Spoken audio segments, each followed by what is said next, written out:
Assalomu alaykum, rahmatullohi va barakatuh. Azizlarim, sog'omisiz? Kecha bizga srochniy ishimiz chiqqan. Sadonik ishlarini anchadan beri chiqarganimiz yo'q edik, aka-ukalarimiz ish uchun.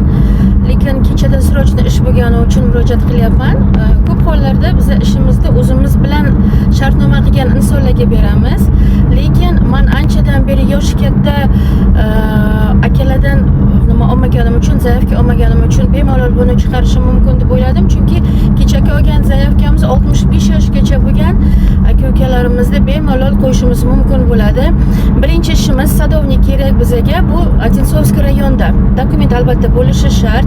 Prava shart emas, turar joyi o'sha yerda.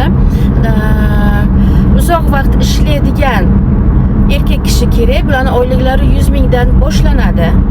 Ikkinchi ishimiz bu Leningradsk oblastida bizga zaifga berishdi. 65 yoshgacha oladi. Prava bu yerga ham shart emas, lekin dokument shart u yerga ham. Azizlar, hozir mana sentyabrga o'sha saylovlardan keyin dokumentlar juda ham strogi tekshiriladi. Shuning uchun hamma dokumentingizni joyiga qilib oling. Bez dokument ishga joylashish mumkin emas, azizlar. Bu bizning talabimiz emas, bu ish beruvchilarning talabi. Albatta sizning qo'lingizga dokument bo'lishi kerak uzoq vaqt ishlashingiz uchun. Keyin semena para ishlarimiz hozir ochilgan Podolskda 1 avgustgacha u yerga ham er-xotinlarni ishga joylashtirishimiz kerak. Prava желательно, но не обязательно. Bularning oyliklari 180 mingdan boshlanadi. Odintsovskiy rayonda ham variant berdik. U yerdagi 220, 250. Keyin azizlar, Kalmikiga ham ishimiz ochilgan. Kalmikiga ham hozir er-xotinlar ishga taklif qilinadi. Rus tilini bilish kerak. U yerda dokumentlarini uncha bilmayman, lekin bilaman. Strogi hozir Moskva, Moskovskiy oblast, Sankt-Peterburg, Leningradsk oblastlarga albatta dokument qabul qilyapti. Dokumentsiz ishga qabul qilishmayapti. Shuning uchun shuni yodda tuting.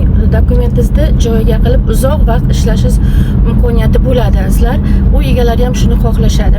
Ko'pchilik biza videolarda qo'ysak, bir ikkita negativlar chiqadi. Bular moshennik, bular ishga joylashtirmaydi, bular pul oladi. Tekinish qayerda bor? Tekinishni oqtarib ko'ring, qani tekinishga sizga pul beradimi?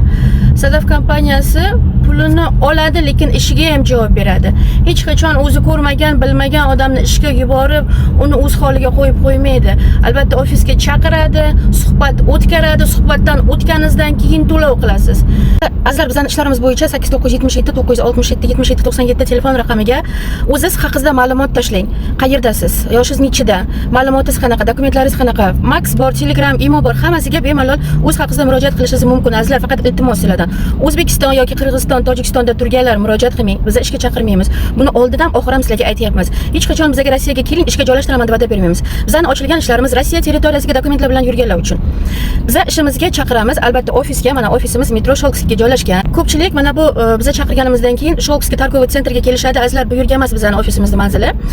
Metroga keladigan bo'lsangiz, 1 va 6 выходning o'rtasiga kelasiz. торговый centr Vektorda. Mana shuni ro'parasidagi торговый centrda. Mana ro'parasida ko'rib turibsizlar, mana торговый centr Vektor ko'rinyapti, ko'ryapsizmi? Противоположный storonaga o'tasiz. Mana shu 1 выходi торговый centrda mana. U tomonni mana shu 2 etajlik zdaniyani ichiga biz 2 etajda 1 pavilyon. Mana bu tomondan ham kirsangiz bo'ladi. Bu tomon 6 выходdan chiqadi. 6 va 1 выходning o'rtasiga Sholkskiyda kelib, mana shu yerga bemalol murojaat qilsangiz bo'ladi. Mana shu торговый centr bizning ofisimiz joylashgan joy. 2 etajga chiqasiz, 1 pavilyoniga.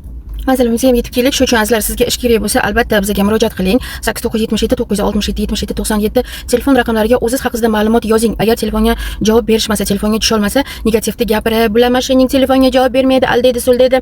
Mashinning odam hech qachon o'zini ko'rsatmaydi. Mashinning odam hech qachon manzilini sizga aytmaydi. U pastdan turib ham ishini qilaveradi. Shu uchun negativni tarqatayotgan insonlar, gapiradigan insonlar saytimizdan sal uzoqroqqa yuring. O'zingizga o'xshagan insonlar bilan yaqinlashib, maqsadingizga yetib yuravering. Hammani Allohim o'zi panohida asrasin.